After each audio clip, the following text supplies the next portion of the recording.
time of tradition, there were three filmmakers with nothing in common. They thought they had it all figured out. They don't just follow the movies, they make them.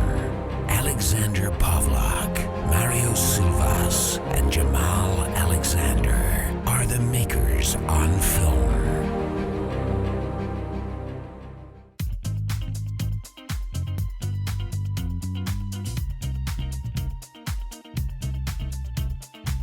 All right, welcome to another episode of Makers on Film. We have our resident director slash guy, Alex.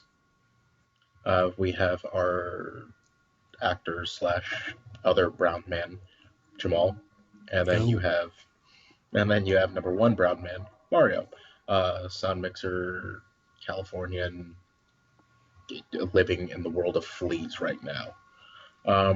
So, I'm a light mocha, sir. The fact that you know your mocha color really distresses me, man. That's why I know I'm a mocha color.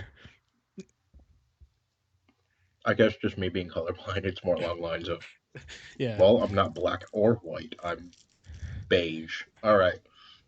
Okay, so let's not bury the lead here. Tell us more about the fleas, and does this have anything to do with your cats?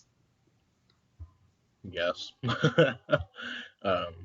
Oh, the saga of Mario's cats continues. Go ahead, tell us. So, my neighborhood is really shitty, and the lady that takes care of it is not my landlord. It's the lady that my landlord put in charge of taking care of our facility. So she's the manager. That's even giving her too much credit. Okay. Let me put it this way. Our hot water heater was leaking gas for, I don't know, before I moved in. So, and I've been living here for about a year, almost 2 years actually. And so I had the gas company come out, my roommate. She's worried. She's like, oh, I smelled gas the other day. I'm like, okay, that's not good. So I called the gas company, and the guy comes out. And it's like 2 a.m. He comes out, and he puts soap on the tubes and everything. And he's like, oh, yeah, there's a leak. And he looks underneath, and he goes, huh. Whoever did repairs on this didn't know what they were doing, because American brand, or this particular version of water heater, they're reverse threaded. So you have to tighten it left instead of right. He's like, this is an easy way to tell who's an amateur and who's not. And he's like, whoever installed it did it backwards, so it's constantly leaking gas no matter what. Awesome. So that same lady is watering the grass around our houses and like just everything, just doing a shoddy job. And mind you, the grass looks like a bad comb over. Like it's really badly taken care of. Well, I'm surprised she's doing any kind of grass watering, because don't you guys have a drought out there in California? Oh yeah, no, we do. Okay. It's so bad that the lakes around, in and around like where I'm at, Ventura, they're down to like, one of them is down to 20% what it normally should be. Wow. Yeah, like you can physically see how much the water has dropped, and there are like boats that are stranded in lakes now that normally open up to the ocean. So it's actually getting really bad. Okay, so anyway, continue. Your grass looks like a bad comb over. Right. So with all the grass being so wet and the ground being so moist, it just promotes fleas. Well, when you're walking home, you just walk through the grass and never mind. So at some point in time, either my roommate or myself or various other person that just sleeps on our couch brought in fleas. I woke up this morning and my foot looked like a leprosy patient. Like it was just covered in bumps and red. It was just terrible.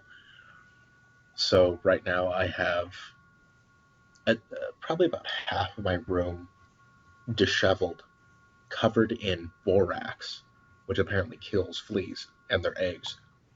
This goes out to all of our audience members. And I'm like, I can feel my legs getting bit right now as I'm talking. How come you don't go out, get yourself a flea collar, and just wear it around your ankle?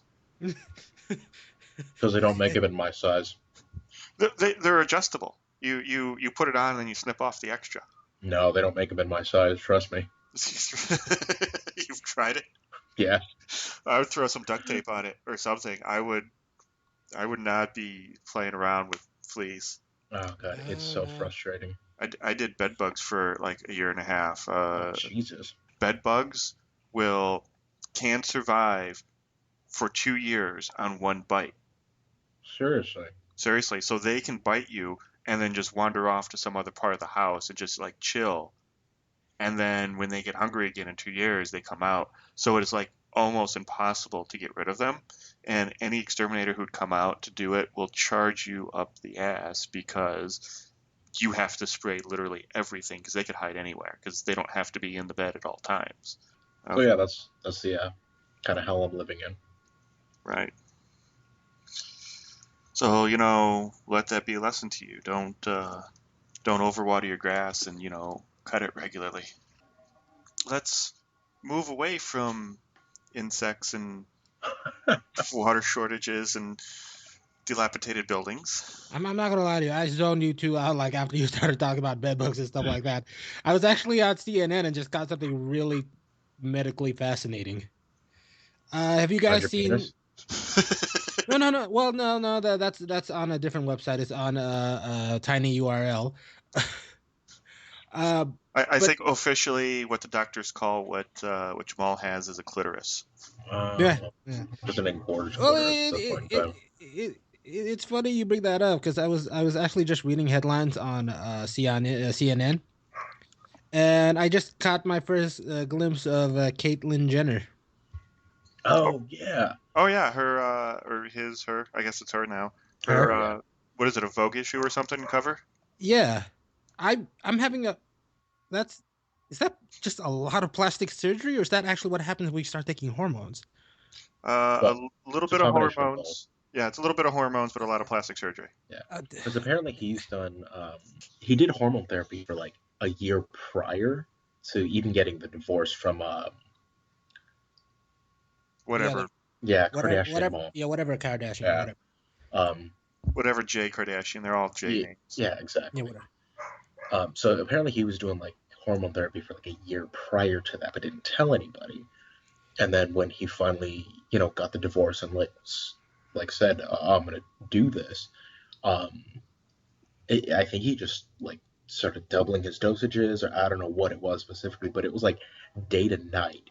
He took like so much estrogen that he just womaned almost immediately. And then of course the surgery for the breasts, his jawline, I think his shoulders too. I don't really, or something with his chest. Yeah, that's the one that kind of creeps me out the most because like the arms, they kind of like they're not man arms anymore.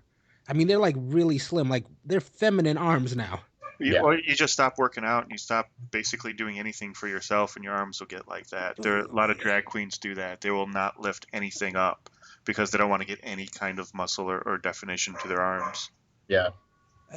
This is I when I saw the thing, I'm like, is there another Jenner out there? No, that's him. Yeah, and he got like a bunch of plastic surgery a couple of years ago, and it was on the show and everything, and everybody was making fun of him, saying that he got botched plastic surgery. But in retrospect, it looks like he did that purposely because at that point he knew he was doing the transformation. Yeah. The chin thing too. I mean, her head looks completely. I mean, it looks like it's been reshaped completely. Like there used to be a clip. I mean, there's a. You have to understand too that a lot of that is hair lighting and makeup. That you can use makeup to recontour the face to make it look different. Again, I see that on like RuPaul's Drag Race all the time. These guys look day and night different from being made up and being in their boy persona.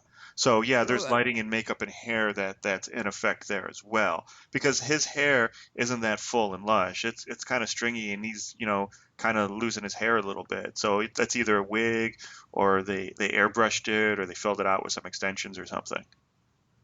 I should make it a point to say I'm not criticizing or or bad mouthing all these changes. I'm kind of fascinated by how different. I mean, she looks more female than extremely so, more than male now. Like Well, yeah. I've seen people who've gone through the same process, and you can always sort of tell that they used to be male or female or whatever. I've never seen work done this well. I mean, maybe that's just the benefits of Hollywood and Hollywood budgets. I don't know. But good for her though. Good for her though. And I've read an article today that somebody was complaining about, and the same thing I said on the show not too long ago was that, he has all the money in the world. He has this great support group. Who cares that he had a sex change? Who really cares? Right. And of course he's going to look great because he has all this money to dump into his transformation. This is a tough thing to go through. I've seen it firsthand. I have a coworker who went through this, and it was a rough ride. Yeah, exactly. And your coworker's story, I think, is way more heart-touching because they're sacrificing everything, including their paycheck, which they're probably living hand to mouth, to do whatever it is for them to feel like a woman. Oh, wait. That's one of the really bright spots about this, like really good, restore your faith in humanity type thing. When she was still a he made it known, like on the internet, that I feel miserable as who I am. I as what I am right now. I need to be somebody else. And this amazing thing happened. That community actually reached out and did like a Kickstarter type thing and paid for the transition for him. The dude you work with? Yeah. Oh, wow. That is straight up, hope in humanity type stuff right there. Yeah, because a lot of people do realize, like, there are a lot of people who were born a male in a female's body and vice versa. I mean, there are so many different classifications nowadays that we weren't able to openly say, 10 years ago, just because there was no definitive classification for it. So when someone who is going through something like that, I mean, shit, my old boss at one of the jobs I used to work at, a lot of his friends and a lot of people that I know now because of him, they were transgendered, cisgendered, if I'm not mistaken, know how to say that, and various other states. I can't even remember at this point in time. Like, they would have like the gay pride parades here in town, or they'd go to the ones in LA, or the one in San Fran, which, mind you, the San Fran one is fucking phenomenal. So much. Have you been there? Yeah, I did it once. All right. It's just fun. Like, as a straight male going in, at that point in time, I didn't know too much about any of that. The lifestyle was not mine, I guess, is the easiest way of saying it. Just going in and learning, and everybody's just so accepting. Of course, you have those dick people. I mean, there was some guy that was there that was like just openly jerking off, like just going to town on himself. What? So yeah, you'll get those weird people, but right, I mean, right.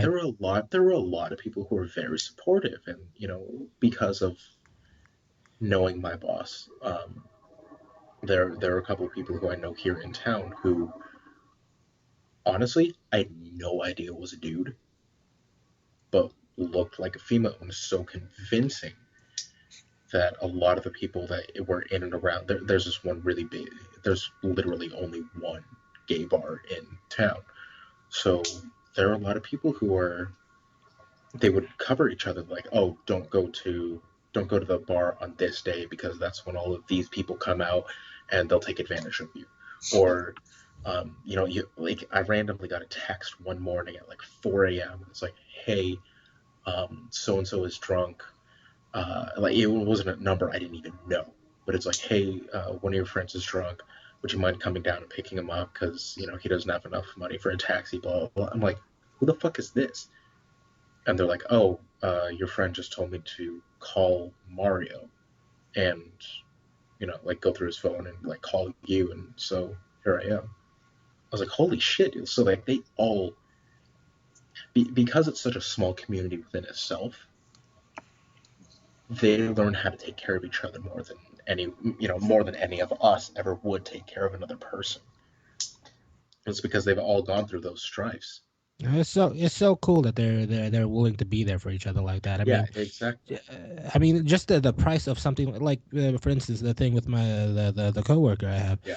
or had, uh, just just the price alone on a procedure like that, an extensive procedure like that, for folks just out of the kindness of their hearts to band together and to help, this person actually, survive is the word I'm going to use, because I don't know how.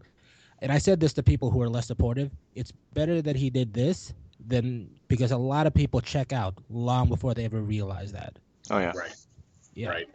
Yeah, but going as what Mario said, the reason why that community is like that sometimes is because they realize that nobody else is going to take care of them. Nobody else is going to look out for them. So you kind of have to look out for yourself and for your own. And unfortunately, that is the case, that we don't, watch over our fellow man. I mean, I do a rideshare thing, and I picked up last night. My last fare were these two women who were coming home from the bar. One of which was completely hammered, to the point that she couldn't remember the conversation as we were having it, and the other one was like, okay, she only had a couple of drinks. So the sober woman looks at her drunk friend and says, do you want to stay at my house or do you want to go home? And the drunk friend's like, I want to go home. So she looks at me and she's like, okay, we're going to do 2 stops. So she directs me to the first stop, and the sober friend gets out and is like, okay, here's her address. I'm giving it to you because I don't trust her to take you to the right place. All right, good luck. Text me when you get home. And she leaves. And I'm like, how do you leave your friend who's this drunk in the back of a car of a stranger? Even though it's a taxi service, you know, had I not been a nice guy and care about my job, I could have done anything to her that I wanted, and she probably would not have remembered in the morning. Right. So Yeah, it's like that was her friend, and she kind of abandoned her. So I mean, what is she going to do with a complete stranger? I mean, and that's a little thing too to do. Just wait another 15 or pay the extra for however long it takes to go there then back. They Do little things like that we could do for one another, but we don't. Yeah, and their houses weren't that far apart. It would have probably been another $2-3 added to her bill. And I'm saying all this as somebody who's worked in retail for like a decade now. I am not a people person anymore. I work at the kind of retail place that gets like the welfare crowd and the dropouts and stuff. So I'm not a people person. But if I'm saying that things about like a community coming together or doing right things for by your fellow man, then maybe there's something to that. Yeah. Okay. Well, let's move on. Sci-fi is actually showing science fiction shows again. Thank God. I mean, Are they really? There was a time when they were actually pretty good at that. Yeah. For like the past 2-3 seasons, they got a whole slew of new sci-fi shows. They got that medical show that they have. I forget what that one's called. They got Pandemic or something like that. something like that. And then they got Z Nation, which is supposed to be the zombie TV show for people who don't like The Walking Dead.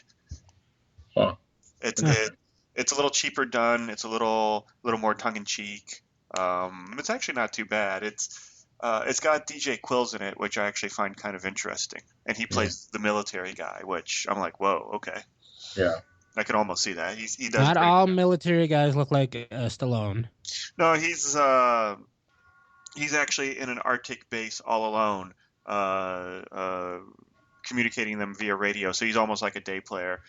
He could have knocked out all his stuff in like probably 2-3 weeks, and then they could have come in and did all the stuff with the other people. So he looks the part of like a computer analyst or whatever. Yeah. So it's actually not too bad a show. DJ Quails looks the part of a bird most of the time. So this is true. No, he's a funky looking human being. Yeah.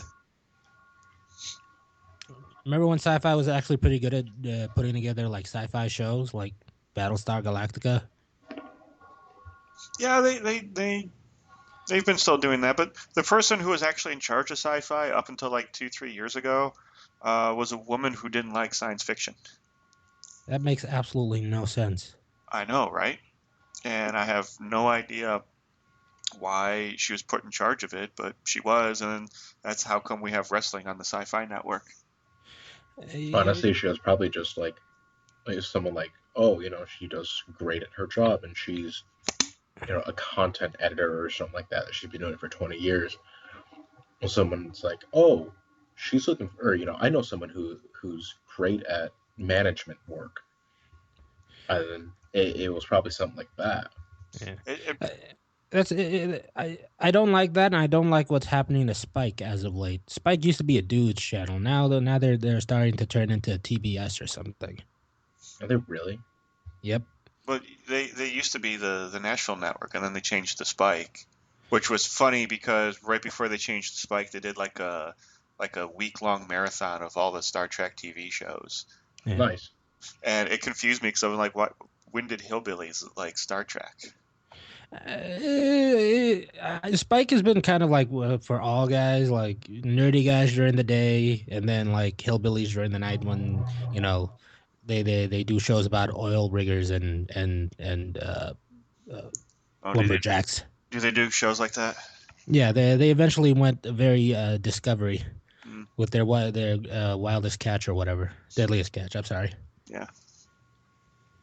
Okay, so you guys ready to start the show? I thought we were started, but okay. Why don't we go ahead with our main subject, Mr. Duke? Why don't you go ahead with this, Mario? The Duke-a-thon. Right. So Bill Duke, good actor and everything. So he actually has a huge producing, a decent writing career as well as a decent directing career. So our topic this week was Bill Duke, who not only directed Sister Act 2, he was also Back in Habit is another one that he directed, which was another one that I saw this week. Honestly, his directing career isn't something that a lot of people go out and seek. I was asking a couple of my friends who graduated from film school, not only here in town, but back in Arizona, and not many people knew that he directed or had a prolific directing career. Now, did they know who he was by name, or did you have to explain him to them? I had to explain it to them. My go-to was, the black guy in Predator? Oh, him. Yeah, him. The other black guy, because the black guy in Predator is Carl Weathers. He's the other black guy. That's right. The other black, the guy with the MP5s, the one that goes, he's out there. Yeah. That guy. But no, most people understood what he was. He's prolifically known for Sister Act 2, Predator, and Deep Cover, which was with Goldblum and Lawrence Fishburne. Oh yeah, Lawrence Fishburne, yeah. Yeah, those are the ones that he's most prolific for. Great actor, great acting career. He's really good. So this week we decided to, pay a little homage to him, to a director who is underrated, to an actor, to a producer, to a writer who is very underrated and does very, very good work. A lot of his work that I've seen, a lot of work that I did watch this week was mainly in the Black community. For the most part, I don't want to say specifically, but he does a lot of work in the Black community. I watched his documentary, Dark Girls, which I'll go into after everybody else. I actually watched that one too. Okay, yeah.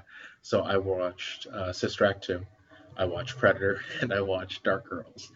I was actually finishing off Dark Girls right before we started this podcast because I wanted that to be the most fresh in my mind because it's on Netflix, which is really awesome for him, and it actually covers a really heavy topic that I grew up knowing about as well. A lot of my friends who were Black, African American, what have you, and it was a Black and Mexican communities where I grew up in. So you would have the occasional white guy come in and be like, oh, fucking, nigger, fucking like spick, Mexican, blah, blah, blah. And they would just start just going at it. And you would have like people who'd never known each other before. It's like, dude, that's not cool. Like, you can't say that. A, and B, we're going to whip your ass. Like, just for no reason, people would cover each other. However, 20 years ago, no one would ever have done something like that at all for one another, unless it was someone specifically from their family or their community, neighbors kind of thing. Jamal, do you want to go first? I had a Bill Duke-a-thon. I watched Predator, and I also watched the other great Schwarzenegger movie he was in, Commando. Son of a bitch, he was in that. Yeah, he was. Yeah, he was. I totally forgot about that. Yeah, and I knew this because they came out back-to-back years, and he was, both of them were Schwarzenegger movies. So when I was a kid, I just thought maybe they're buddies in real life. Well, Jesse Ventura shows up a couple of times in Schwarzenegger films. So yeah. No, I thought the same thing about those two as well. Like maybe they're buddies in real life. The Predator thing, the Predator movie. So even when you're a kid, I could tell that Arnold Schwarzenegger was something else before he was an actor. Yeah, he's not a classically trained actor by any stretch of the mind, but he was your hero nevertheless. But I'm watching, even as a kid watching Predator, it gets to Bill Duke's monologue in that movie, the scene where he's lamenting about his friend who's just passed away, Ventura's character. I can't remember the name, and it's this long monologue, and I'm going, that guy's actually an actor. Like he actually knows what he's doing. Like he's been trained to do this. The rest of the cast, especially Ventura and that weird Native American dude. God, what was his name? Sonny Landham. What was his name in the movie? Billy. Okay, so it's an action movie. You know what you're getting. You're not expecting real like emotion and conflict and stuff like that. And then it gets the Bill Duke scene, this one little scene in that movie that reminds you, hey, there's actually better acting out there than this. Like they actually went through the trouble of going out and finding somebody that actually knew what they were doing to kind of balance out the movie filled with nothing but meatheads. Mm-hmm. Yeah. And as I've grown older, I've come to appreciate that one little scene in that movie because I can only take so much of the gore and the violence of that movie before I need to be reminded why I care what's happening to the seven of them. Yeah. Yeah, he pretty much is the heart and soul of that film. Him and kind of Carl Weathers. And Carl Weathers was still pretty young in his career then. I think it's later, actually. There's some stuff that Carl Weathers was in that you guys would never know of. Like, did you know that Carl Weathers was in a movie with Harrison Ford? Which one? There was one movie. I can't remember the title right now, but it's a World War II flick. God, what was it? I'm not even going to look it over now. But Carl Weathers was good in that movie too. But even then, I'd have to say there's that kind of acting, and then there's the next kind that people actually get rewarded for. And it seemed like Bill Duke was the only person on that set that realized what that was. Was it Rocky? It was not Rocky. Oh. Was it Rocky 2? Nah, no. Yeah, Force 10 from Navarone. That's the title. Okay. Streets of San Francisco is in an episode. No, I didn't know that actually. Crazy. And he was in Close Encounters of the Third Kind. So, listeners, in case you were wondering how easily we digress away from our stuff, this is how easily we digress away from our stuff. Ooh, shiny. See, this is why it takes me like. Ooh, shiny. This is why it takes me all week to edit this show. Because I was just digressing and just. Oh, did you guys hear about that one hooker? Hey, by the way. Go ahead. That's the only thing that they were talking about. Like after that episode came out, like my friends were listening to the show, and that's the only thing they remembered from it. Like we spent a good 2 hours talking. How is the hooker the only thing you remember from that episode? No, it wasn't hookers. It was strippers. It was strippers. No. Remember the highest paid hooker in Minneapolis? Oh, that one, yeah. Yeah. Right. Hey, everybody wants to know the highest paid hooker. They were more or less just fascinated that we actually took the time out of the show to talk about that, and that I looked it up. How could you not want to know that? I'm just saying, right? That was my argument. What does a $400 hooker look like? Exactly. Yes. Honestly, she wasn't too fugly. Yeah, she's not. Oh, come on! I mean, back in the day, she wasn't terrible. She wasn't terrible. Okay, remember she used the same makeup and lighting techniques that Bruce Jenner used to look like Caitlyn Jenner. Caitlyn Jenner now. Bruce Really, that's formerly, yeah, but like the artist form, the skater formerly known as Bruce. yes, but Caitlyn Jenner used the same lighting and makeup techniques that the $400 an hour prostitute used. No. The cathlete, formerly known as Bruce. Formerly known as Bruce. Sorry.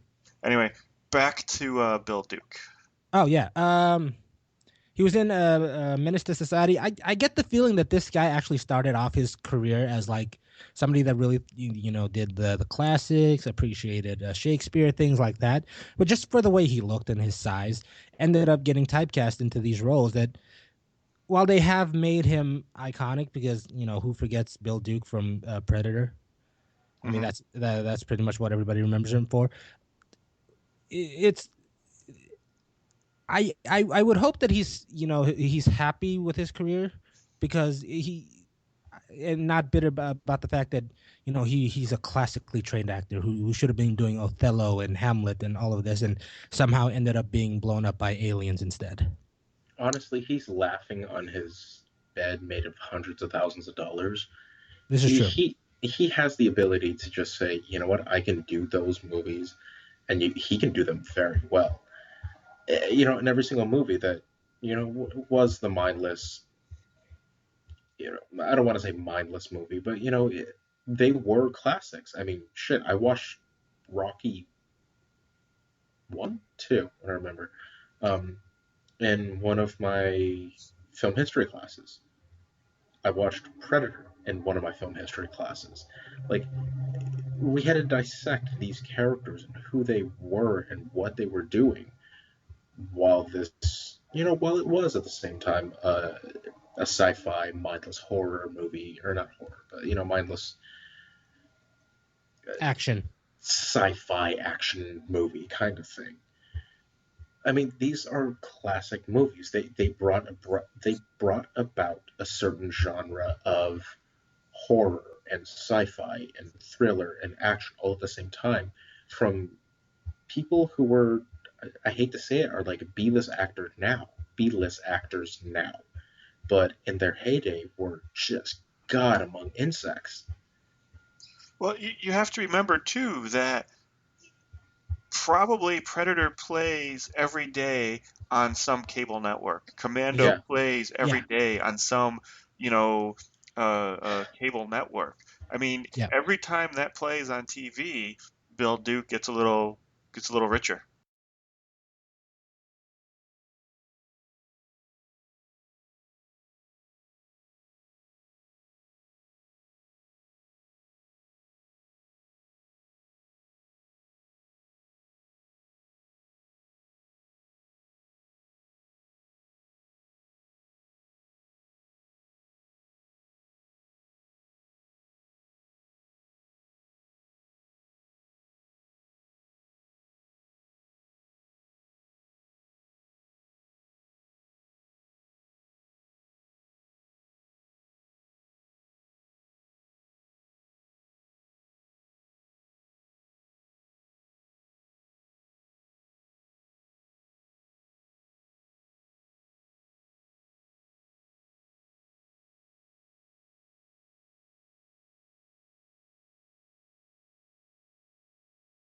And again, which allows him the ability to say, okay, I want to be able to do, a documentary, just such as the one that Alex and I watched. I'm not too sure if you watched it as well, Jamal.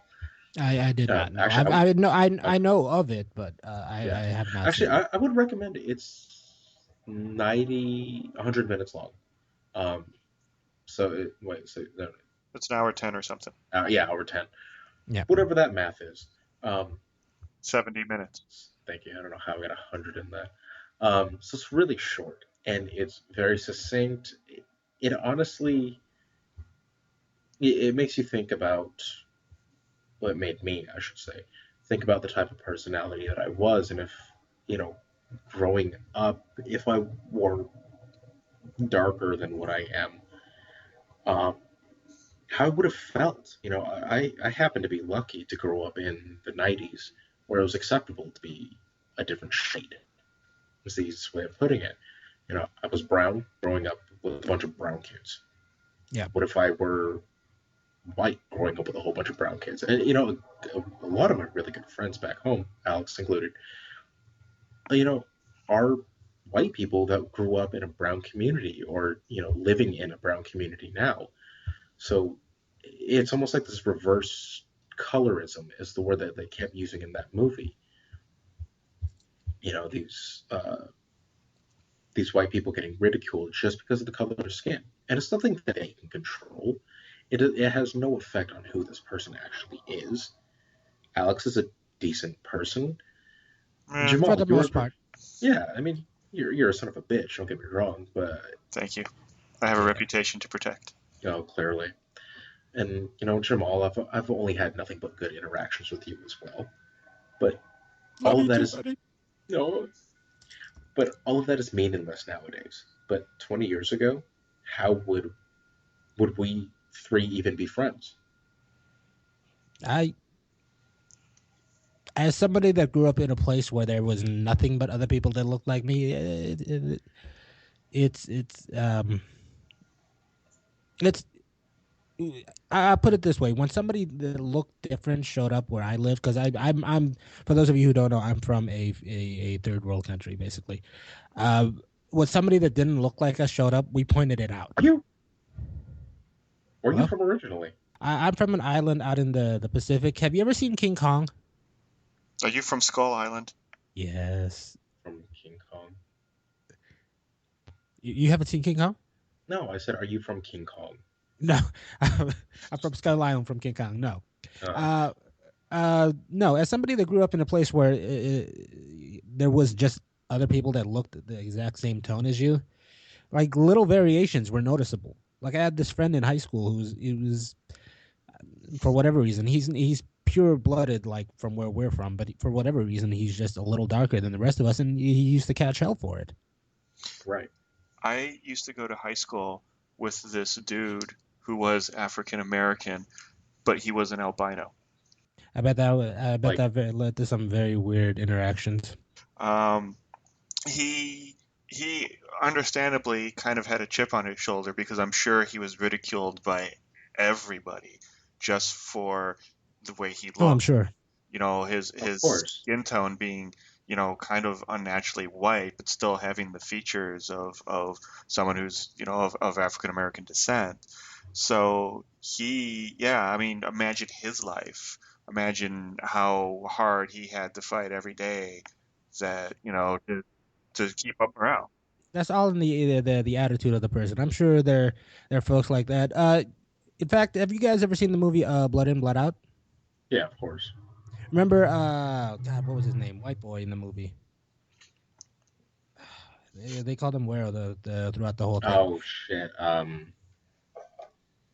Fucking James Franco. I don't remember his name. Yeah, but you remember the character. Yeah, I can see his face. Yeah, he looked like a white guy.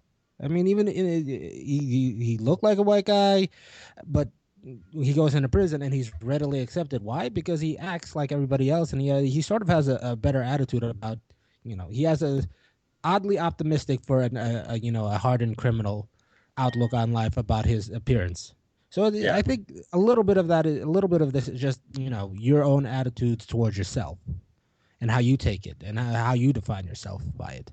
I don't know, Yeah. obviously, that has to be, but also at the same time, when you grow up in a community where racism and colorism and, you know, whatever you want to call it, was a thing, it still is a thing. I mean, shit, I was shooting down in Compton? Yeah, Compton's an LA thing. I'm gonna go with Compton. Um, we were shooting a music video short film to go with the new album that's coming out for this particular artist. And like the white girls that were on set, because they, you know, it's a film set, you know, color means nothing to us. So we're all standing out there shooting, and it was the camera assistants who happened to be very beautiful white women.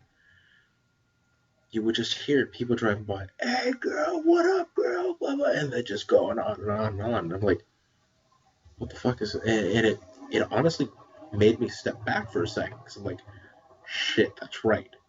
Every single person that lives in this particular era is used to somebody who is full of pigment instead of a lack of pigment. And it still happens nowadays, but it's in, colorism and racism. It's or colorism more than anything else that I want to say.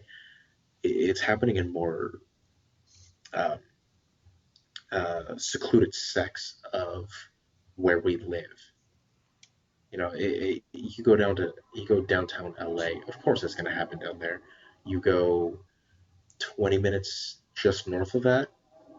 Correction, let me rephrase that. If you go 5 miles north of that, which could take you anywhere from 20 minutes to 4 hours, um, complete different mentality out there. So it's happening everywhere, but we just don't. It's not as rampant as it was. Coming from where you were originally from, Jamal, coming from where Alex is originally from, and coming from where I'm originally from. Jesus Christ, we're not all originally from where we live now. But we all get these different, because we have the luxury of being able to see what our worlds were when we were younger, and just the kind of crap that we had to grow up with. The three of us are able to say, okay, that was a shitty situation, but we know how to get past it. And this also ties back into the movie, the documentary. Thank you. That we watched earlier today, or whenever Alex watched, I should say. But it also feeds back into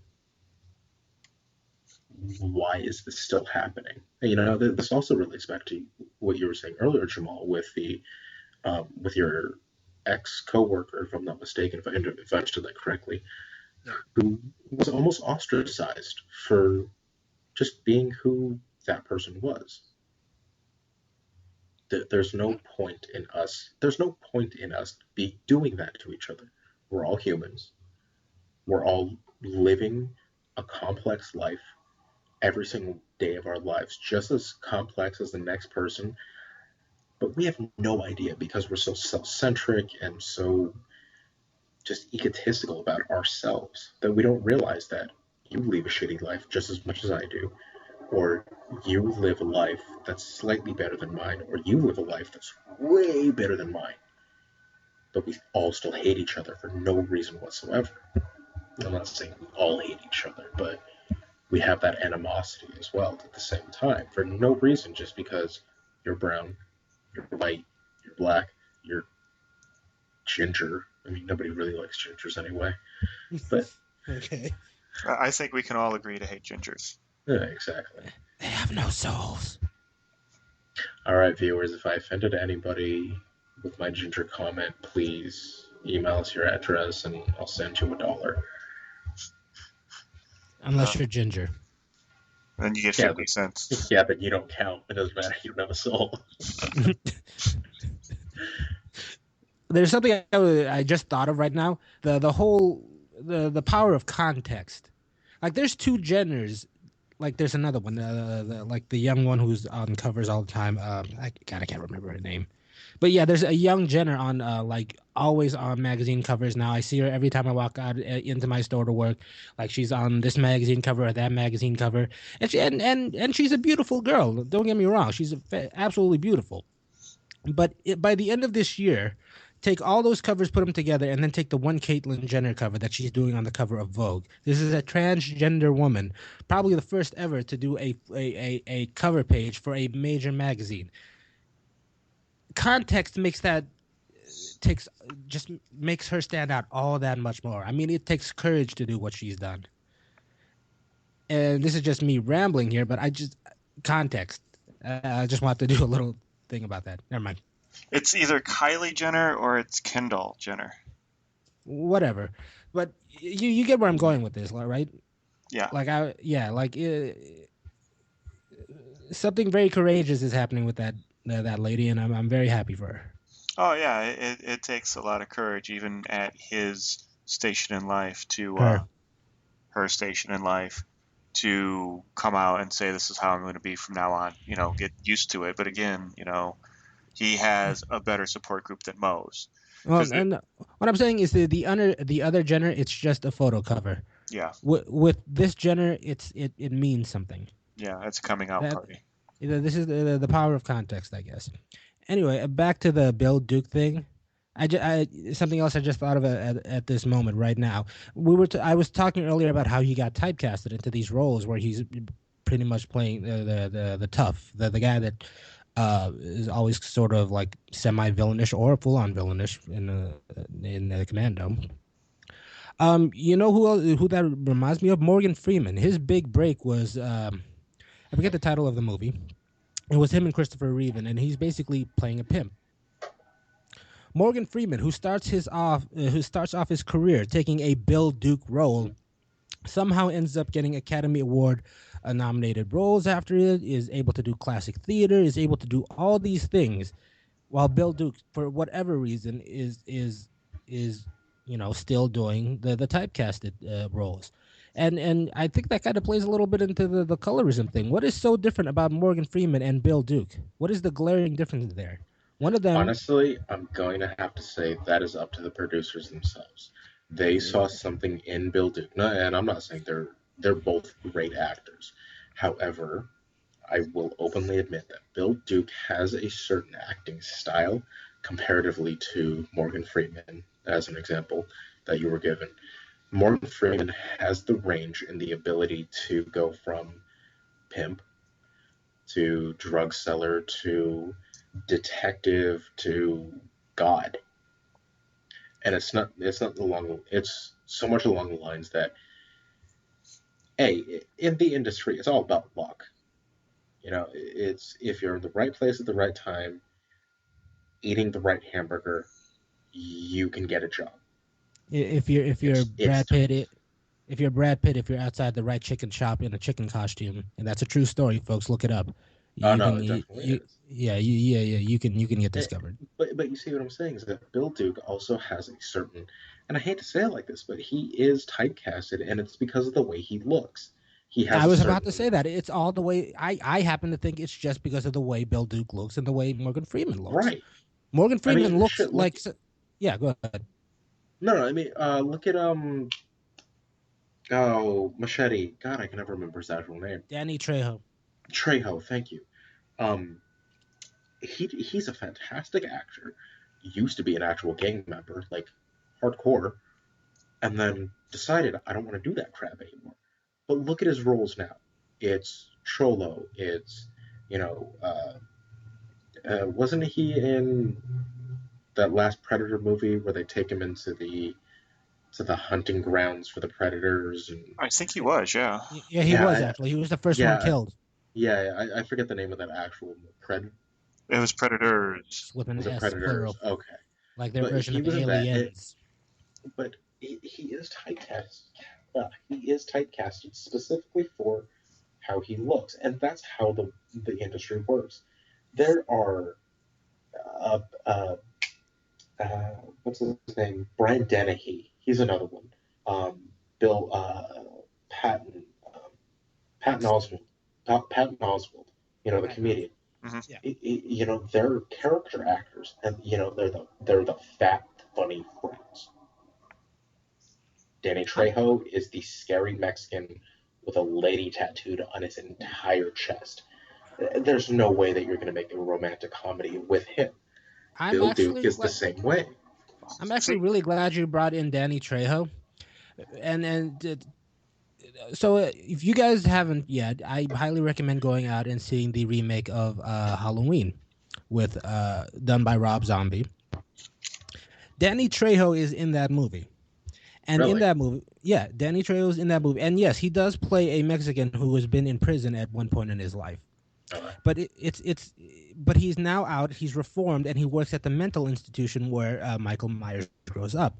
And I am telling you right now, it is Danny Trejo like you've never seen him before. He is kind, he is good to Danny or to Michael, and it's his story arc in that movie actually is heartbreaking. He isn't in it for very long, but he is the exact opposite of Danny Trejo in any movie that involves him and knives, basically.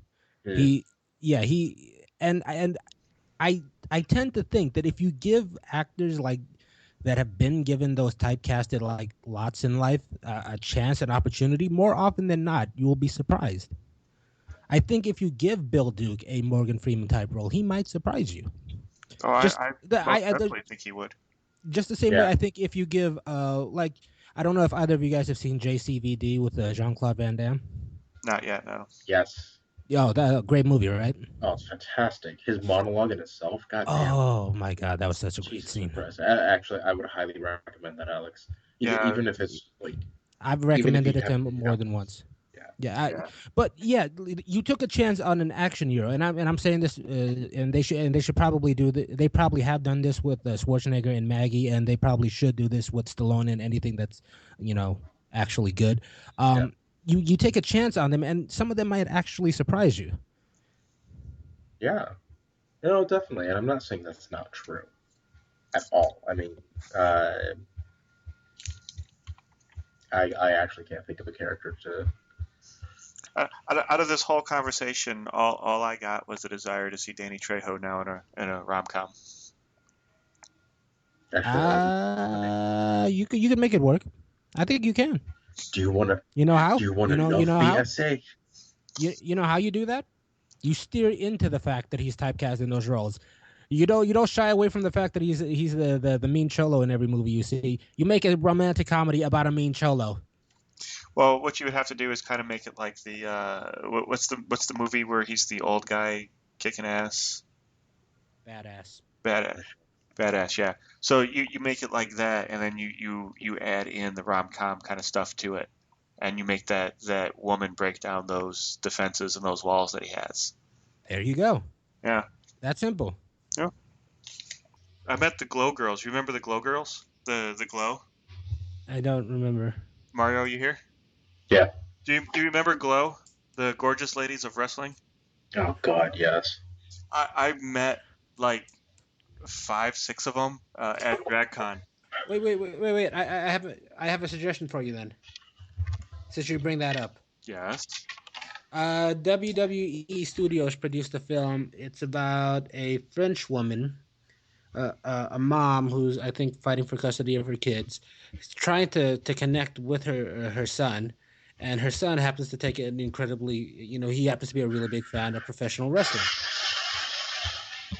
And like any good comedy now goes, of course, it's predictably she starts to actually learn how to wrestle in the hopes that one day she'll become a big WWE star. I know it doesn't seem like a really quality film or a cult classic, but it's a foreign film done by French talent that's under the radar, and I thought that might be something interesting to watch. What the hell is that noise? Mario, are you still there? I'm here. You got some weird shit going on over there, man. It's probably fucking traffic going by. Okay. It doesn't sound like traffic. It sounds like a prolonged something's up with your wires over there, I think. How? Like it's a long, like ringing noise. Hold on.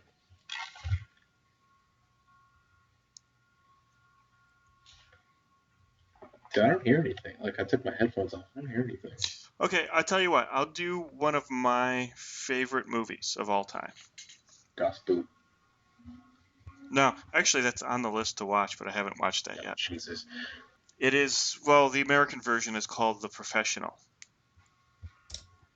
It's Jean Reno, Natalie Portman, what's his face, who played Commissioner Gordon in the last set of Batman movies? Gary Oldman. Gary Oldman, yes, thank you. Bruce Jenner. Caitlyn. And then Danny Aiello is also in it. Professional? Yes, The Professional. This is actually, I think, Natalie Portman's best film, although I will admit that I haven't seen Black Swan. Leon the Professional? Leon the Professional. Okay, cool. I'm down for The Professional. I've already seen it, so I know multiple times. Well, there's two versions of it. There's the American version, which is called The Professional, and then there's the European version, which is called Leon. So clearly we're going to watch the American version because it's superior. It's American. You can choose to watch whatever version you want. If you want to broaden your horizons and watch the European version, which, delves more into the characters, then go ahead and do that. If you want to just watch the ones with flashy noises and flashy lights and loud noises, then go ahead and watch the American version. Alex, American versions are always better. It's American. If that's what you want to believe. America. I actually prefer the non-American version. The European, I do as well. I'm patriotic. I used to have that on DVD. I don't know if I still do. I have to dig through my meager DVD collection and see what I have. Well, it's funny. A friend of mine who actually just recently moved to New York, she was watching it, and I'm like, oh, I haven't seen that movie in a while. So I just sat down and I just started to watch it again. Like, fucking Christ, this is a good movie. Yeah. And it's set in New York too, so Jamal, you should love it because it's New York and American, and it shows parts of New York that you don't even see. I didn't even realize there was a cable car in New York. We really need to get to a point where, like, the audience suggests movies. Where can they go to do that? If anybody wants to go ahead and suggest a movie or see any of the show notes and see the movies that we have talked about, you can go over to mof.ninja. That's MOF for Makers on Film .ninja, like the karate expert. Yeah. Like, if you know your history, those are the guys that the samurai thought were without honor and their mortal enemy. Basically, we're just trying to get you to leave a message. The mighty moats. Yeah. Yes, that leave a message. Talk to us. You never write. You never call. We don't know what's up with you. We're worried. Please leave a message. Let us know what you think of the show, good, bad, or other. Honestly, if anybody wants to get a hold of me, I'm at purpletoaster7@gmail. You guys are more than welcome to email me. He'll give you $1. Go ahead and inundate Mario's email with spam. Now complain about what he says about Forrest Whitaker. If anybody spams me, I'm going to be so angry. You can also go ahead and complain to Mario personally about any use of the N-word. Anybody who may have a lazy eye who wants to settle up with Mario. Forrest Whitaker, if you're listening to the show, you have now Mario's email address. You can directly apply all your complaints right to him. And if you have acting jobs for me, just leave it in the comment section. I'll find it. Wait, so how many people have, how many types of people have I officially pissed off, do you think? All the types. Well, I'll tell you that you pissed off the Polish community because I don't like you. whatever. You pissed off the Booga Booga Island people because I don't like you now either. Yes, the large demographic that listens to us of the Booga Booga Island. All the residents of Skull Island are incredibly offended. Okay, so I've got the Polacks, I've got the Boogas. The Boogoos. Women. Women, African Americans. Ray Cyrus fans at one point in time. This is only episode 6 right now. Straight people, anybody who believes in God. You claim Latino descent, and in doing so, you've offended them. The Asians, because you claim to be Asian as well. That's right. You've offended them as well. The Mexicans, the blacks after today somehow. Maybe it's because you call them the blacks. I said the whites as well. Oh, you said how old I sounded in the last episode because I used to say stuff, because I say stuff like the YouTube. Yeah.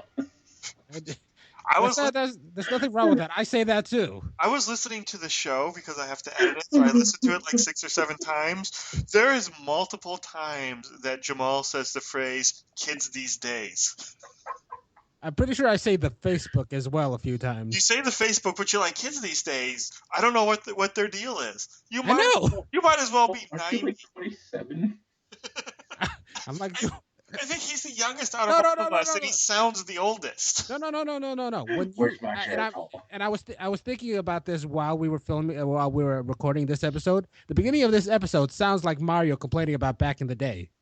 Like, he sounds old in this episode, so we all sound old. All right, there's a real gap between us and the people from 4 years ago, 4 years younger. Don't feel bad at all. But see, there's a difference in between me hating a certain age group between her and to me hating everybody. No, you straight up I just hate everybody. Like you straight up like in this episode say, back when we were kids, we grew up in a different generation at a different time. You sound like my granddad. Okay, think about it like this. Okay, in the last, I'm 26. 10 years ago, it was not illegal to be brown in Arizona. It was not illegal to be gay in most of the states. It was not illegal to have weed in most of the states. Within the last decade, all of these things have changed, and more is going to progress. More is going to change. So when I say in the 20 years ago, that was my lifetime ago that something had changed. And I'm still young. You're still young. Alex, you're old as fuck. But this is true. But within our lifetime as Jamal, and a good chunk of Alex's life, these things have changed the way that we view the world. No, you're proving my point for me though. There is the world is changing so fast now that there is a huge difference between 5 years makes a huge difference. Like a 28-year-old and a 23-year-old probably have a hard time relating to each other nowadays. Yeah. I mean, which is weird because I feel like they're right when they say 40 is the new 30 because you see people out there doing crazy things into their 40s. But still, I mean, no matter how many 18-year-olds that they surround themselves with, there's quite a few things that they just cannot meet a common ground on. So when I was a young lad, we used to tie an onion to our belts, but we couldn't get the white onions. Fucking kill yourself. We couldn't get the white onions because of the war, so we had to go with the purple onions. Now I would take the train from Shelbyville, and that only cost a nickel. Now nickels were called bumblebees back in the day. Hey! Give me 5 bumblebees for $1. Oh my God. Ask Alex when he went to prom. Remember when the Challenger exploded on takeoff? Yeah, it was about 4 or 5 years before that. When did the Challenger explode on takeoff? 1987. I went to prom in 1992. No, I'm sorry, 1991. That's when I graduated from high school. So I went to prom probably 90, 91, whatever. Okay. So there you go. That is a little clue as to how old I am. Nobody has guessed properly my age yet. You graduated in 1991. 1991. 1991 minus 18. Yes, if you want to do simple math, by all means, leave a 91. message. I like how it's not a number. It's just 1991 minus 18 because I can't math right now. So you were born in 1973. That would make you 40. Jesus Christ, you're in your 40s. Yeah. I thought you were younger than that. No. Yeah, everybody thinks I'm older than that. And if I shave... I met Alex when he was 36. Something like that. I think I met you when you were 37. I didn't realize time had flown. Yeah, and when I shave, I look even younger. And when I ferry around these kids, these sorority girls and these fraternity guys, they ask me what classes I'm taking. They ask me if I'm going to the U of A, and I'm like, no, dude, I you do realize senior citizens take classes too, right? It's never too late to go back. Well, you have a future when you fail at acting in the next 10 minutes. Jesus Christ, what was that for? I was just trying to help you out there. I was trying to rationalize why they were doing that to you. That was just cruel. I mean, where did that come from? Folks, please go to mof.ninja, leave a message supporting me. No, fuck that. No, Small, they're crying that. Okay, yes. The audience in on this. Go to MOF Ninja. If I was out of line, tell me I was out of line. If I wasn't out of line, say I was perfectly within my right to say that to Jamal. I've had a little bit of tequila in me, so at this point I'll say anything. You're about to have a little bit of Jamal foot up your ass too. Oh, Jamal, stop with the foreplay. I posted the quick change, the sixth episode, quote unquote sixth. It's really 7 because our origins is considered 0. So But that episode I posted Monday. What is today? Tuesday. It has already got 59 views. For the month of June, we already had 107 people listen to the show, various episodes. It is awesome, folks. Thank you so much. So I do want to say thank you to all the people who are listening to us, all our regulars. I really do. What? I said except Jim. Fuck that guy. Except Jim. Fuck that guy. Except Jim. I even thank my brother, Mike, who doesn't go by Mike, but thank you for listening, and thank you for your comments. We've had 445 people listen in the month of May. We debuted in May on May 4th. Who are you people? You're awesome. That's what you Why are. do you think that we're funny? Thank you for listening to the show. You guys are awesome. Anybody who's left. On behalf of Mario I. Silvas and Joel Alexander, I do thank you for tuning in and listening to the show. That is you. Mention me first from now on. What? Why do you always mention his name first? Because I'm better. I know. No, fuck you, because I'm bigger, I'm browner. You know what? You can't tell whether or not you're browner. Okay, in the immortal words of Jamal, America is better. Mario was born in America, so he comes first. Oh, No. I was born on American territory. That makes me American, sir. Wait, were you born in the continental United States? Not continental, but neither are neither are Alaskans or Hawaiians. Were you born in Alaska? Are people born? No. Were you born in Hawaii? No. You weren't born in America. Yeah, you kind of dropped. Whoa. Tell that to all the people. Tell that to all the people born on military bases all around the world. They're gonna let you know about it when they go to mof.ninja and leave a comment about it. They can go ahead and do that, but were you born on a military base? No, I was born on an American territory. See, American military bases are considered American soil, not so American was where territory. I was born. I never heard of it. You know what? There are 50 stars, 13 stripes. The 13 stripes are the original 13 and colonies. One asshole telling me I'm not American. 13 stripes are the original 13 colonies. The 50 stars are the 50 states. That's America. Where do you fit in on the flag again? You know the problem with podcast is you can't hear a finger. You can't hear what? You can't hear a finger being raised. Well, I'll tell you what. You send me a selfie of you raising the finger, and I'll definitely put that on the website. That's happening. Do it. Okay. Well, thank you guys for joining us. It's just going to be a brown square. Again, You're going to say. Again, you can't tell what color it is. Why are you keep bringing it up? There are pictures of you two on the website. And how is he going to sit there and tell me that he's the browner of the two of us? I am. He was born in America. Join the Makers each week as they discuss film, TV, and pop culture. To learn more about them, go to mof.ninja. This is Jason Statham saying goodbye.